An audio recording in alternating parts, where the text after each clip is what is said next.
went about it was really, really impressive. All of those refreshes, as you talked about, Kelly, was so vital. Using those armored walls to protect themselves, and even just keeping themselves using that Flowberry Fizz, ensuring that they keep that mobility, and that was crucial to this moment right here for Poyo. Popping that Flowberry Fizz to give him that little bit of extra mobility and jump high just allows them to close out the fight really well. I mean, they were on low ground. I thought, Bryson Bolt surely should close this one out here, but Peterbot and Poyo in particular there, what a clutch. I mean, typically when we see these low ground teams, they try and stay there as long as possible, and it's usually the high ground teams that have to drop down low to face them if they don't have the heal off potential. But not when it's Peterbot and Poyo. No, they're gonna go up and they're gonna fight and they're gonna win. That's right, and we can see those highlights presented by NASCAR.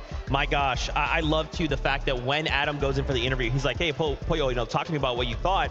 The fact that Poyo had just these disgusting angles on these duos, and a lot of those circumstances, you're not thinking there's like a duo like in this weird angle. Poyo's just like, hello, here's my shotgun. I want a victory royale, please. My gosh, just so well done. And the fact that they also had the heals. If something crazy goes on, they're like, we got a couple med kits if we have to push it to that point. We also have a listen in from that last game. Take a listen. Look in front. You see how solo? We're just going left of him. Yeah. Come up. Come on, low ground. Come. I'm with you. Okay, so duo. Alright, let me go back to our tarp then. Go back to our tarp. Yeah. Nice. Just hang on each other. I can go up. Throw all the way up. They don't know. Get on me. Chill. I've no growth. Chill. Look up. 100. He's dropping. We're good. Chill. Stop. Yo, take my kit. He's dropping. Chill. 20, he took 24. Let's nice. go! We're the best, baby! That's like, what, Come 13? on. Bro, we're the best, go, bro! Oh my god! Let's go! 10. It's fine. 10 Good job, bro! We're crazy, bro. Yeah, I mean, they're super funny. I love too in that moment. Poyo's like, dude, 15, like, to him in that moment, he's just eliminating everyone, right? Like, it's all happening so fast. Just so well, expertly played from the duo. And again, to see them playing from low ground just so well, like, if you said, yeah, they're a low ground team, I'd be like, yeah, but that's kind of not what they're about. The thing is, they're an everything team, regardless of the situation, regardless of if they have the mats for high ground, or if they're going to stick to the low ground, they are going to come out on top. And look at that distance. We saw after game number 4 that it was Vico and Flixie in first place by just a few points. Now the lead stretching to 50 points for Peterbot and Poyo. Yeah, Vico and Flixie were looking really good there as well going into that game. That end game was really solid for them, and just up until they went down there at that point. And of course, that just gave Peterbot and Poyo the green light to make sure they can make the most of that game. Even in that listening right there, they were saying, how many eliminations? Oh, 10? Yeah, it's okay. Most teams were like, we just got a 10 elimination victory. Oh, let's go crazy. But these guys, that's just another day at the office for them. Something else I'm noticing about this as well. Look at that, Bolt and Bryce moving up 19 places up there into 8th place. Huge performance from these guys. The way they held height was really good as well, using these armored walls to ensure that people couldn't chop them down as easily. And it's just this constant pressure. Look at Bolt's inventory. He's used pretty much everything. Only one big pot left to make sure they hold on to that height and maintain it. Really well played from these guys. And we also saw them on Rift Island as well with Peterbot and Poyo, but choosing not to engage in that. Instead, just using it as a little bit of an advantage, seeing where the rest of the lobby is landing, making sure that they're able to be put into an advantageous position, and that is what allowed them to grab this high ground. 8 eliminations before Bryce went down. Bolts, though, doing his best to try and fight him out, but when it's Peterbot and Poyo that you have to 1v2 against, there's not much you can do. And it's nice to see them making these end games as well. At the beginning of the show, we were talking about this sort of contestation with Vico and Flixie on that side. How's things going to go there? What's going to happen? Are they going to be, is it going to be one of those teams making it to endgame and the other one maybe not? It seems like they both sort of found a way to play their own game. And of course, Vico and Flixie making that more north rotation, finding some other forecast towers if they need them. And then Bryce and Bolts were able to make these end games consistently as well. So it seems to be kind of working out for both duos right now. And if Bryce and Bolts can continue to do that, I expect them to finish in the top 10 towards the end. Fantastic stuff. And I love too, kind of what you called out, the fact that we're Rift Island, they kind of go up to fight Peterbot and Poyo, and then they go, whoa, Peterbot and Poyo, my bad. Peterbot and Poyo, then just like, they just blaze a trail, and they're like, hey, well, they've already done all the work. Cool, let's just follow them, right? And then they end in 2nd place. I mean, even if you aren't able to claim Rift Island, just by getting the material, there is also that weapon mod bench that's in there. And also, you get the great rotations from the static launch pads from there, or the rifts from around you. Also, a lot of other teams are going to be using the rifts. So if you do need a few tags, well, guess what? A lot of players are going to be rifting around you, and you're going to be able to get those tags. Speaking of a great performance, Acorn and Cold just going absolutely crazy. Yeah, this is really, really nice to see from these guys. A little bit of a better performance than we have seen in some of the games, but it's one of those where they tried to take that high ground, got chopped out. We saw Acorn going down right there, but it's all about Cold. I think Cold can clutch up in those situations. Didn't quite make it happen right there, but this is a team that won't let that affect them. It seems like Offspawn right now is being so much more of a breeze than we anticipated going into the show, so they're able to make these end games consistently. They're going into it with decent loot as well. Even playing for height there didn't quite work out in the end, but this is a duo that I expect to see in more of these end games, even in day number 2. Absolutely. I'm getting word. The last game of the day. I don't want it to be over, but we are prepared. It is time. After this game, we go into tomorrow's 6 and a 1.5 times multiplier. These duos need to do everything they can to solidify today. One last ride. Casters, over to you. Thank you, Zeke, and that's right. They have to secure the lead now and or jump up, right, and have a chance for tomorrow. Yeah, you always want to make sure that you finish strong on day 1, heading into that 1.5 times multiplier for day 2, MDF. But at the same time, you still know that you have 6 more games to work with, so it's not the end of the world by any means, just in case day 1 was a little bit more of a bust. That's right, and there are teams now getting close to those back-to-backs on land. Talk about Peter Boyo. Let's see it for the last game.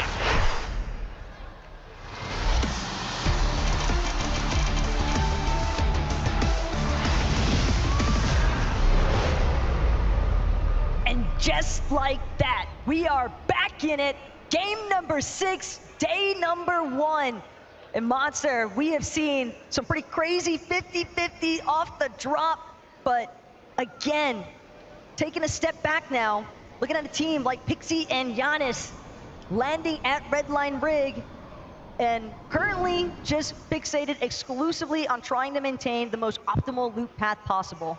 You know, what I'm really excited about, or what I'm happy about watching play out today, is that all the rumors were true. Everyone who said, I'm landing on this team, I'm taking that fight, they meant it. And they're showing up just like Power Alex and Worthy here, who takes down Merstash for his 2nd game now, back-to-back, and Malibuca left in the courtyard here to run for himself. Worthy doesn't want to peek as he's got low HP, but so does Malibuca. Alex says, screw it, I'm going for it. Finds one tag, can he get the second? Of course, he can, and he secures the dub there.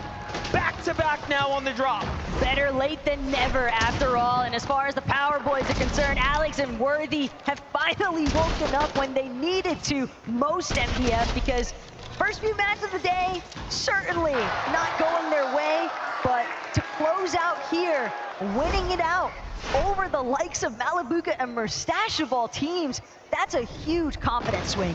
Very, very well played there, but hold up. I'm holding my breath for a second as Kovacs and Huddy have almost not learned any lessons as far as respecting Scroll and Sky are concerned. It seems like when they get the drop and they have the high ground, they are all action and no fear here. Last game they survived the drop, they made something good out of it, once again making it into the end game. It's very clear that if Huddy and Kovacs perform the same tomorrow, they're going to be up inside that top 10 with a very hefty chunk of money, given that there is $2 million+ of prizing available here in the tournament. So much more to play for than just the bragging rights, of course. 6th place now for Kovacs and Huddy as we get the standings update. And look, the game that Sky and Scroll survived, though, they made something great out of it too. So these are clearly 2 very good teams. Without a doubt. More on that later on, though, because right now it's all about Clix and Benno. They have full-on trapped Damo and Resigns inside of the tunnel now. Here next to Sandy steps, Resigns trying to do it again, but Benno is relentless with the pressure. Clix, on the other hand, eats way too much damage. That could be so problematic. Damo and Resigns, they're going to manage to escape because Clix has to fall back. There is no other option. They cannot afford to fall here. They are still maintaining a position within the top 10, but the fact that they've managed to fluctuate outside of top 5, that's a position that can be really difficult to come back from, especially when you remember tomorrow's 1.5 times point multiplier. Yeah, very scary now as tags come in from the distance as well here. Damo and the Resigns are starting to surge with confidence as they push off Clix clearly, but Vino is there to defend. Now, Resigns looking back, not sure if there's a team potentially sneaking up behind them. You'd be right to assume so. Can't let his guard down just yet. There is danger lurking everywhere, and it looks like it's about to go down there for Damo and Resigns at the hill, but give it a second here. The other issue, though, that Veno and Clix have now encountered, though, is that this exchange has drawn out for far too long. The launch pad positioning that Veno and Clix like to try and set up for high elevation, try and look for some surge tags, it's going to be cut short. It's going to be stretched out for far too long. And other teams are now having the opportunity to make their approach instead. Peterbot, Poyo already trying to converge onto this location. Forecast Tower in sight as well, potentially, but Aspect, Kazi, they've got to be careful. Lingering around Snooty Station, they don't want to get caught off guard, and sure enough, Peterbot, Poyo, it's all about making it to the launch pad hill. They're on the high ground right now. If they just peek over, they'll see that there's a lot of opportunity below them starting to develop, but Peterbot's got his attention on the far eastern team here. Glances over in Veno's direction, takes some tags, doesn't quite find them just yet. It's Gyros and Sherry, though, who's building up the high base here. There are roughly 6 teams in this area, all with sight lines on Veno and Clix. And it comes as no surprise considering that it's the Forecast Tower that everybody was hoping to potentially get their paws on, but instead, we'll have to sit back and wait to see what happens next here as Clix, Veno, again, they were just prevented from getting optimal positioning to set up for the Forecast Tower and Launchpad plays, and now they've lost that position entirely to the likes of Peterbot and Poyo, and they know it as well. So at this stage, the only option left is for Clix and Veno to confirm these 2 eliminations now onto Damo and Resigns. Yeah, they're starting to push here pretty aggressively. Clix doing much better job now as he's side by side his teammate Veno. The opponents, Damo on the run now. Built out to the side there. Clix still curious to the fact that he owns some of the territory here. That's going to be a small victory for them in the time being. Up and over they go. This is where they had initially trapped Resigns and Damo, but at the same time, Damo managing to sneak around out back, but it's only because of the fact that Gyros, Sherry, they have moved in to the vicinity. And now Veno Clix, fully aware of the fact that there is just too many numbers surrounding them. It's too close for comfort. They've got to find another way to escape. And the other thing that could potentially be threatened at this point for Clix and Veno is the vending machine. It's going to be, I don't want to say impossible for them to make their way to those resources, but at the same time, how do you break through all these duos already surrounding you? Yeah, and again, more points lost as well. It's not just, of course, the game starting to slow down for them. It's the points that they're not accruing because Gyros and Sherry have effectively taken those eliminations now. Even Aspect and Kaz are just off in the distance. They're listening to what's happening. Jumping on over to other very familiar teams here. XX Ritual, Reet as well. Kind of inside the Doomstat, but you have Muzz here waiting, almost combed up. Slips out the side there. He's very fast. It's not going to make it easy by any means. Out the wall he goes, but it's a 2v1. What can you do? Reet takes him down without a sweat. I know it's really interesting to actually see Reet and Ritual clashing this early on with Epic Well and Muzz. A passing comment that Reet made in the player room last night was, you know, we missed out on a Cash Cup, most recent one. Epic Well and Muzz, they were able to get Mysterio uncontested and all the little goodies that he has to offer. And so, have to wonder now, you get a taste of that kind of power, you want to keep going back for it. So Epic Well and Muzz, that might be a fight that they find themselves caught up in for more than just today. Yeah, that makes sense too, right? You get that false sense of security, like, oh, Cash Cup went great. Let's well, it was uncontested, right? do that again. You're feeling good. And then Reet and Ritual, though, there to remind them, no, this is still our territory. But again, it could be a clash of the Titans for sure. Well, Chicho and Trulux have continued to show us that they have what it takes to find their way up the standings here. They've really fought their way up the rankings almost unprecedentedly. No one saw it coming here. But when they make it into the end game, they're just an unstoppable force. You don't really know what to expect from them. You'll find them in the mid ground, sometimes on the height. And all of a sudden now, they are just there.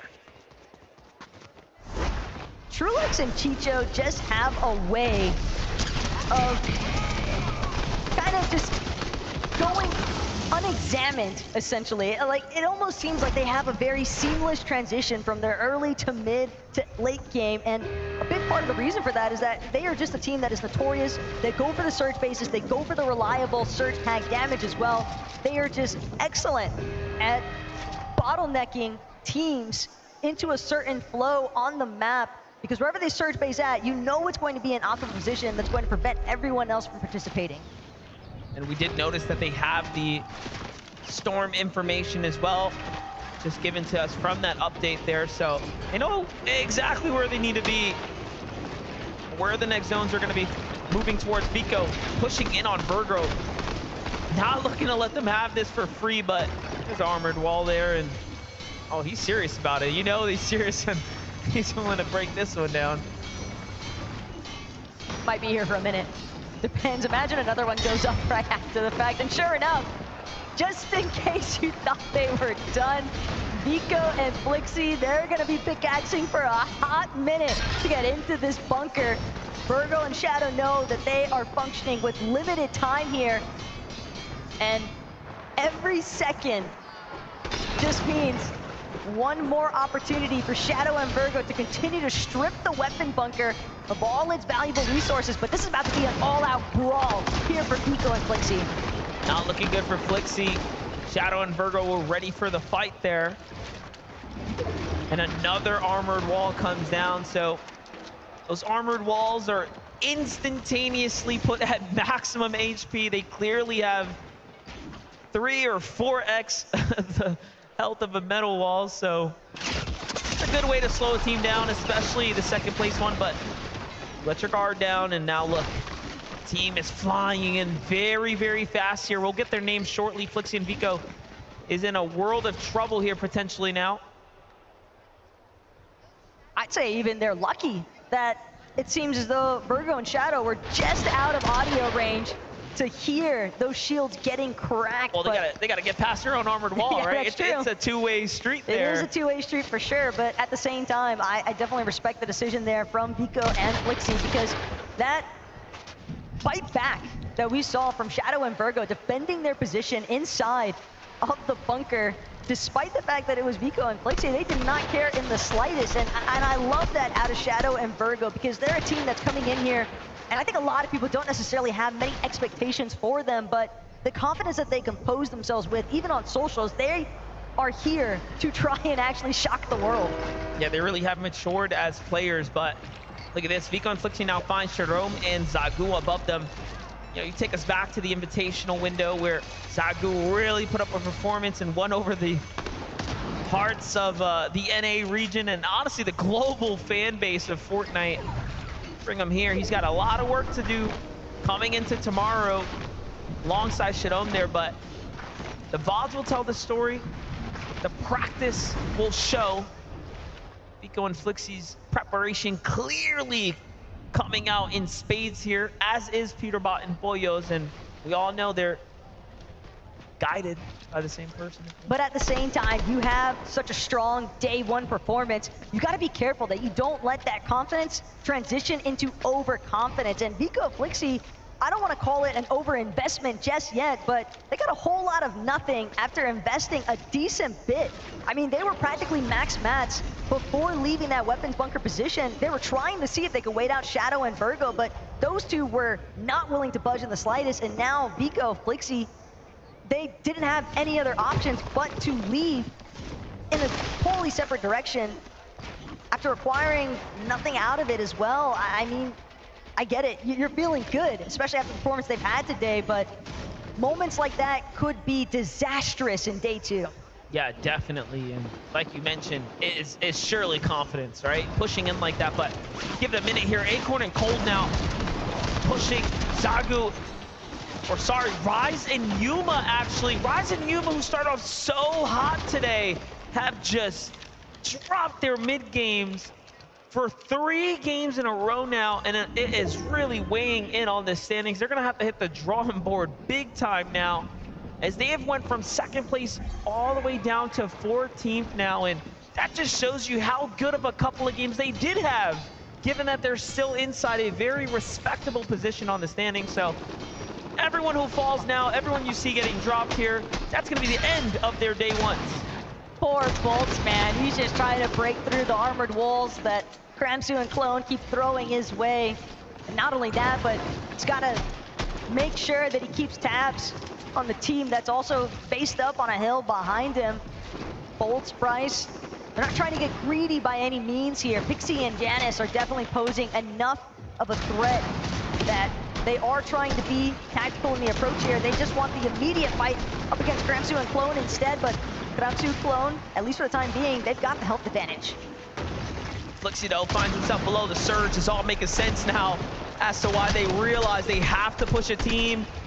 Gon and Quancy at the Railways are going to be meeting the team that is the king of the Railways at this point. And this is the 2nd time now, right?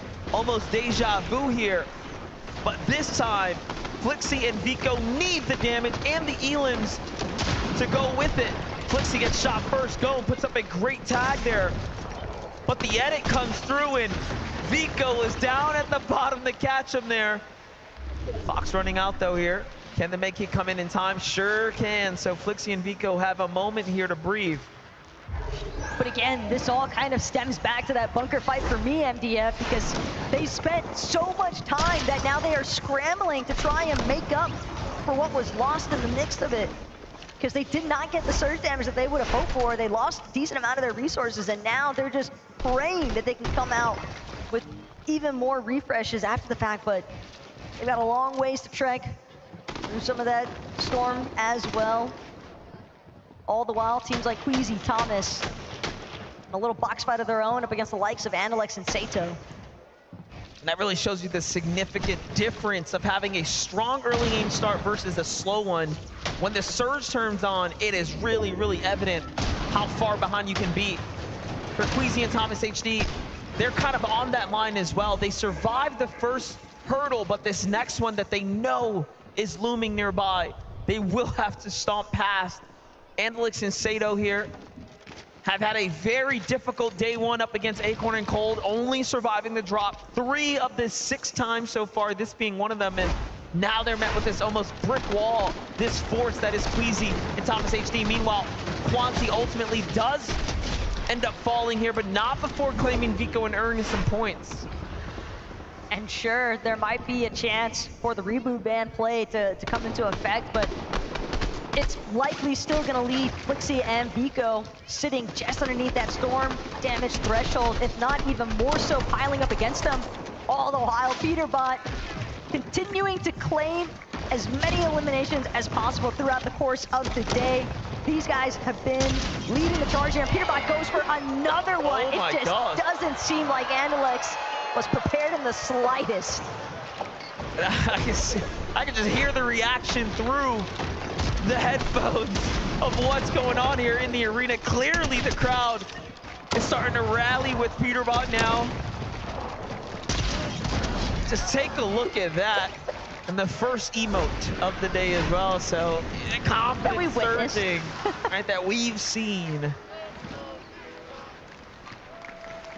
Flixie trying to stock up as best he can in the Grand Rail Station, but a couple of med kits still might not be enough to deal with this 2-tick zone. He's doing everything he can to make his way across. Bolts in a similar situation, but in fact, it's actually Veno and Clix on the receiving end, and they're the ones under the most duress here. Veno, he's got a little bit of shield, but underneath that damage threshold, their final lobby of the day is not gonna pan out the way they were hoping. 9th place team in trouble.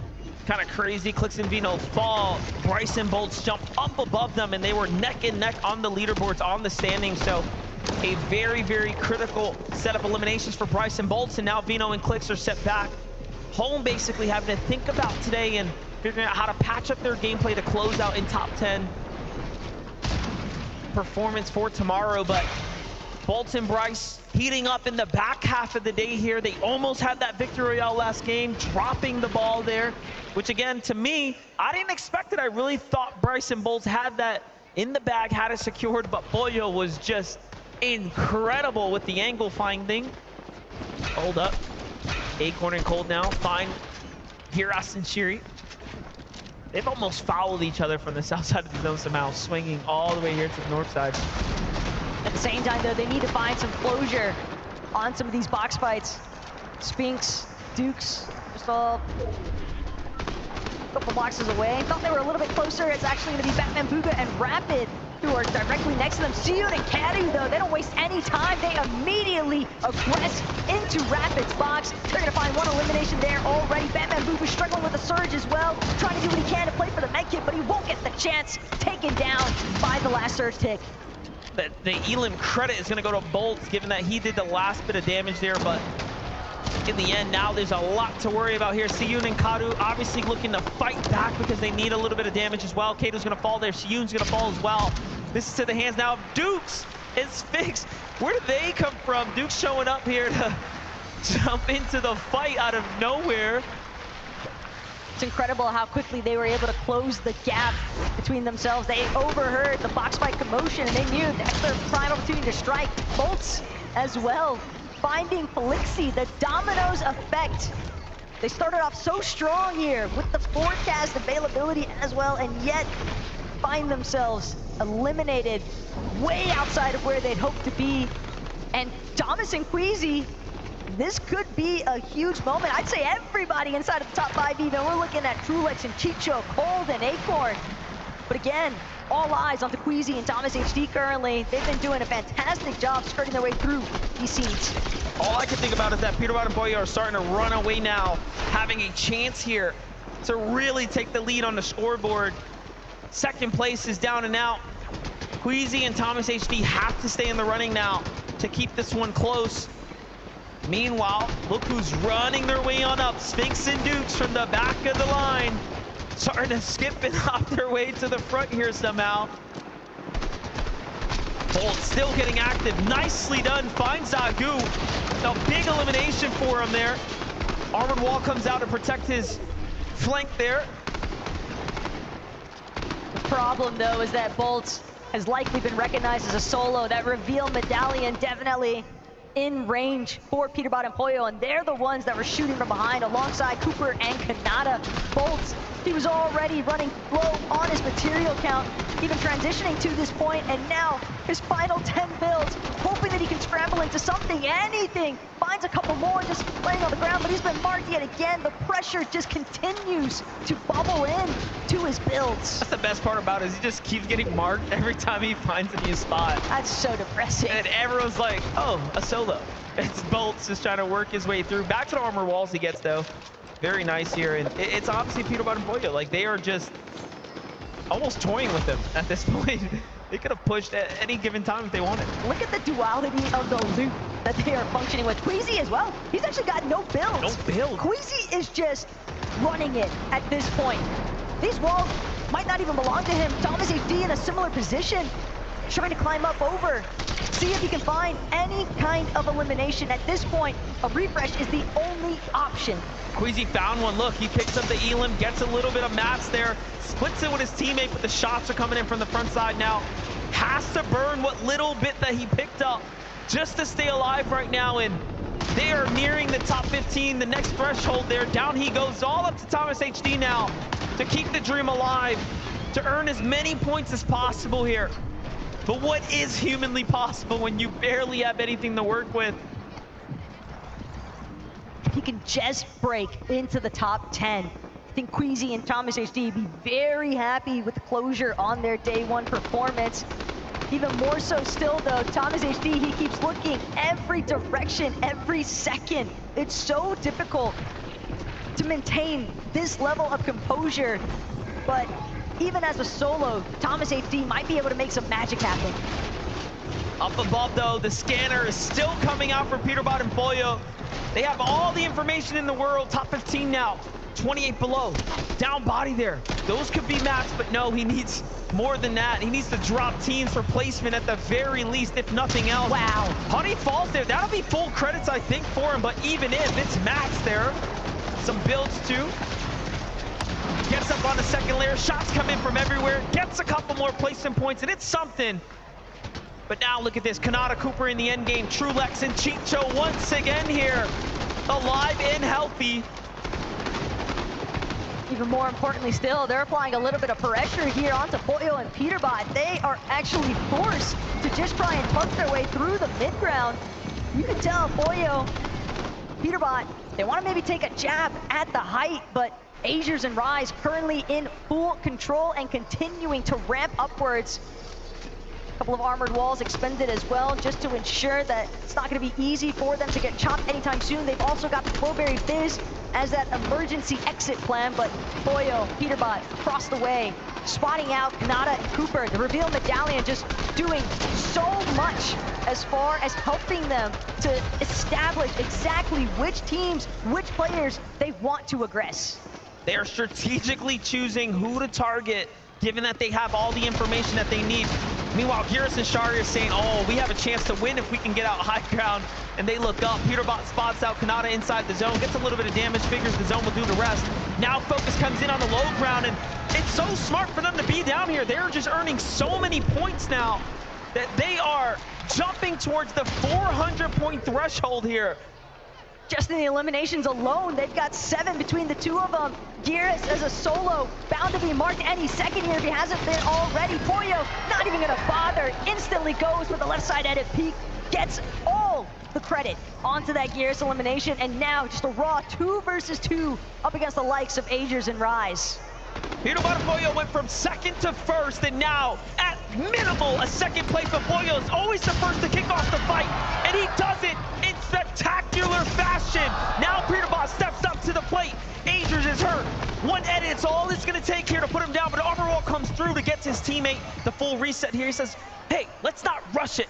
And then they jump down, focusing up to high ground here shortly. Give it a moment now. Peterbot and Pollo side by side here. Rise and Azers starting to fizzle it off. Pressure coming in from the low ground. They're running out of materials. Armor walls are done. They're depleted. Still decent amount of space for Peterbot and Pollo to work with. Keep in mind, Pollo also still has those 4 armored walls, but as far as the health bar is concerned, Peterbot, Pollo, they are fully in the driver's seat. But that doesn't mean that Rise and Azers couldn't turn this one in their favor. They also need a massive game here to finish strong on the leaderboard. Definitely, this is gonna be a significant moment now. How do you close out day number 1? Second and first, very impactful differences here. Peterbot and Pollo start to swing their way up. They get the angle that they're looking for. Pollo, once again, doesn't quite find it. Peterbot's hurt, though. It's a low ground attack. Pollo by himself here, but the trade from Peterbot up top, he has done what he needed to. And Pollo takes down Azers and clutches out the win from the low ground with back-to-back dubs. Pollo said it himself. I don't need to worry when I've got Peterbot next to me, and Peterbot could say the same fashion. As long as he's got his duo Pollo, these two can always try to reestablish control, and they took this last game by force. One more time, back-to-back victory royales. Give it up for Peterbot and Pollo! Fellas, I seem to chat to you a lot on this day one of this competition, and I'm loving it because what we're seeing out there, doesn't matter if it's high ground, low ground, mid, you guys are in control. Pollo, walk us through the last part of that game there. I mean, it just seemed that, you know, even though you were on the low, you managed to control things perfectly. Yeah, I mean, it was like last game too. We waited for old builds, and then we went up. We were able to like crack them. Peter got a kill, and then the other one just 50. I mean, we celebrate. Glad there's people really screaming your name over that. Someone literally shouted Peter, the loudest thing I've ever heard in my life. And rightly so, by the way. Obviously, Pollo as well. Let's give the credit where it's due. A teammate like Pollo, what's it been like competing this year, in this competition?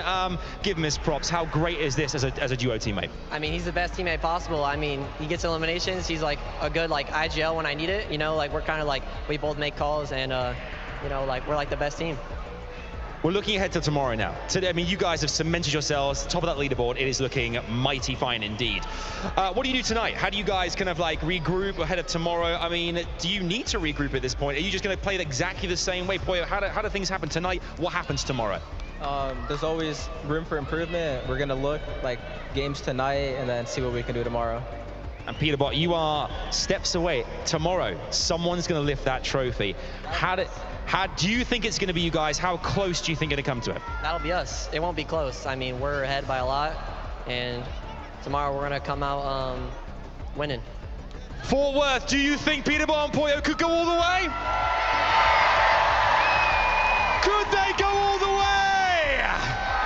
I think they think that you could. Look, congratulations again. Fantastic way. One more time. Our Game 6 winners, Peterbot and Poyo! What a way to wrap things up here on the main stage today. Back-to-back dubs for the guys here. Who knows who will get that tomorrow? We'll have to find out. For now, though, back to Zeke and the gang. What a day one. Game 6. Peterbot, Poyo, win. What's that, Zeke? Is it? What's up? What are you writing? This is the global script right here. Don't you can see that? Oh, sorry. Actually, yeah. No one's supposed to know that's a thing. I didn't write that. Guys, what have we done? How did we let this happen? How have we allowed Poyo, Peterbot to get a second place, 2 victory rounds on the day in the situations that they have been?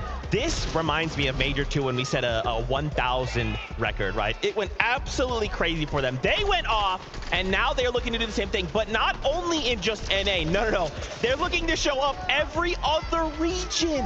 You ask how we let this do it. No one can stop this from happening. This is what we've been talking about for the last year. Peterbot and Poyo have absolutely dominated. They have become the demons of North America. Yep. They have broken so many records this year, and they are here to finally put out all the doubt, to show everyone that we are the best. This isn't luck. This is ours, and we have deserved it. And yet again, they're playing the end game so well. You saw Poyo talking about it right there. Another very similar end game to what we saw last time. Going into this, Peterbot and Poyo were the team that held hype for the longest out of any duo this chapter. It seems like they've changed things up a little bit here. They're more than happy to play those low ground layers, finding those eliminations. And I said it to you, Kelly, I was like, how are they always getting this medallion, this assault rifle? How are they getting it every single game? They're making the most of it in day number 1 as well. It's all about day 2 now, though. Are they going to be contested for it? Is someone going to throw a spanner in the works? Let's wait and see. Well, when you asked me, I was talking about Grim Gate, and when we saw Acorn and Cold, one of the best duos in the world, try and fight Peterbot and Poyo for that spot, and they lost and they left. Acorn and Cold,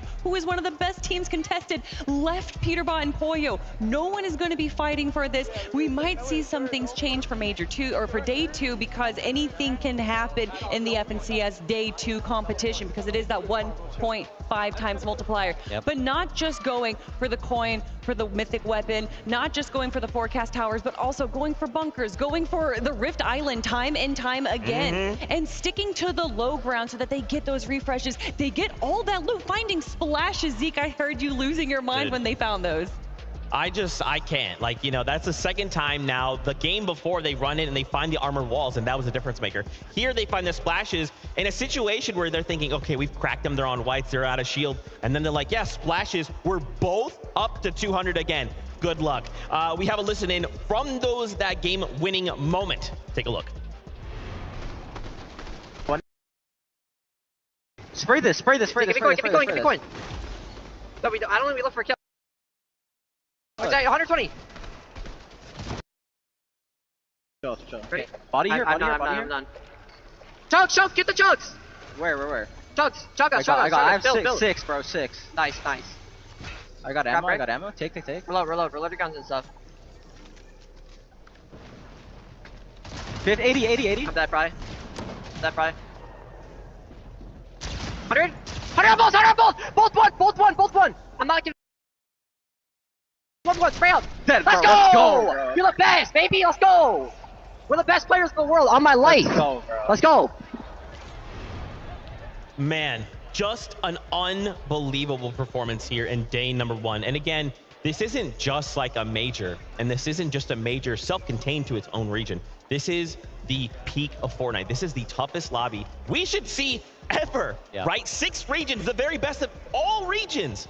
And yet Peterbot and Poyo are performing like this. Mini Miner, I'm terrified going into day 2 and a 1.5 times multiplier. Yeah, and I'll tell you who isn't terrified. Peterbot and Poyo. You saw it right there in those comms. Just when you watch them play, it looks so hectic. It looks so crazy. It looks like they're having an absolute madness on the comms. We do a listening right there.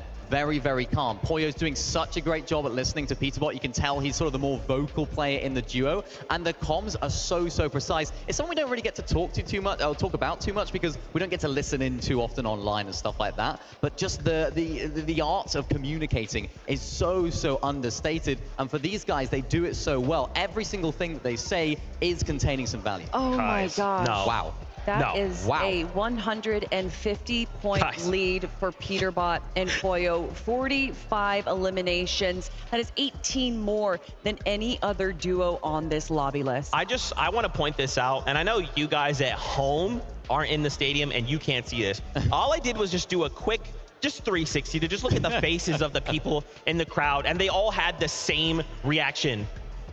No, there is a 150-point lead going into tomorrow. And all they have to do is just keep doing exactly what they're doing, and those points will start to add up. They'll start to get out of control. Someone has to try and stop these guys. You know when you see a king and all the subjects from around the land slowly come up and pay their respects, kiss the ring? That's what we're seeing here right now. Every player coming up to Peterbot, everyone giving him like high fives and handshakes and stuff because he has earned it. He has earned the confidence. And I also love the respect for his own duo mate, Poyo. Yep. This isn't just the Peterbot show. This is the Peterbot and Poyo show. And Peterbot knows that. He knows how good of a player Poyo is, the best teammate he could have had. And here they are showing up on the biggest stage in the world. That's a fantastic point, right? I think a lot of times we tend to talk about Peterbot, and it's not because we don't know that Poyo is just like an incredible kind of pairing with him. It's just a lot of times Peterbot's doing these kind of crazy things. So I love in this last game, we get that Poyo clutch, right? We get to just put a nice little stamp on it. Don't you ever disrespect Poyo, because he is also just as strong on this team. I wanted to take a look here at some stats from the day. We can bring those up. Yeah, so let's just see. Oh yeah, eliminations, solo impact points, builds placed, and damage ratio. Crazy that Peterbot has 2 of those stats, eliminations and the damage ratio. He's been putting in some work, Kelly. 2.74 damage ratio is absolutely insane. Mini, I'm at a loss for words. Yeah, I mean, damage ratio, for those that don't know, it's all about how much damage you're doing versus how much you're taking. So that means he's almost doing 3 times as much damage as he's taking from other players. I think a lot of that is down to that Mythic Assault Rifle, knowing exactly where those teams are with that medallion as well is going to play into his hands, but just the aim that he's able to display is absolutely incredible. And I mean, this is someone that, you know, we've talked about how an incredible year they've had. Was it second, first? To top it off with a global championship, this would be the best, most dominant year of any duo in Fortnite history. Easily. I don't even know. I don't know. Why did tomorrow 1.5 times? I'm just saying, guys. I'm just saying. Okay, let's take a look at these standings one last time before we start to wrap up the day. We have to talk about other duos. I know we have to talk about other duos. Yeah. Just pretend Peterbot and Poyo don't exist for a moment there. Thomas, HD, and Queasy currently sitting at 295 points as well. They've been performing fantastic throughout the day. Obviously, we've seen a couple of gatekeepers, right, to the duo, and that is in fact Peterbot and Poyo. Yeah. But when they're not in the mix, Queasy and Thomas have taken height, right? They've had these really beautiful rotations. They've been putting on a show. It's just, you've got Peterbot and Poyo in your way. Wouldn't it be their destiny to have an incredible grand finals, but still end up in second place? But still, Queasy, Thomas HD showcasing just why they are such incredibly respected duos here, the communication, the synergy between these two players here. And obviously, this day probably didn't go as well as they wanted to, but still ending up in second place is a great performance after day 1. And now for these guys, I know even more than anyone, they'll be sitting in the VODs. I think they're probably already in. They've probably just ran out straight to the VODs, because second place, although it's good, it's a good situation to be in. These guys are winners. They want to make sure they put themselves in the best situation possible to find themselves in a better situation tomorrow. I think they're a team that can benefit from these that 1.5x multiplier. I'm really surprised and impressed as to how well they're playing, being able to use that launch pad to rotate on out, finding Storm Surge tags. I must highlight Thomas HD with that pistol. We gave a little bit of a preview to it earlier. Every single time we seem to switch to him shooting that pistol, it seems to be connecting with the other players. It's absolutely incredible. I mean, Queasy said it himself. He was like, on one of the post-game interviews, he's like, yeah, I did like 200 damage. Thomas is doing like 600, 700. I'm just here following and making sure to lead the way. So it's a really nice dynamic between these guys, and I hope to see more from them tomorrow. Another duo that I'd really like to talk about on the leaderboard there in our top 10, representing the Asia region. It is going to be Koyota and Mipoli, and we actually thought it was going to be Rise and Yuma currently. They were in second place, third place at one point earlier on in the day, but jumping up into the top 10 at the end of day one is absolutely insane. Yeah, no, really, really insane. And on that note, another team that I'm really excited to see up here as well, Hutty and Kovacs in that 6th place position.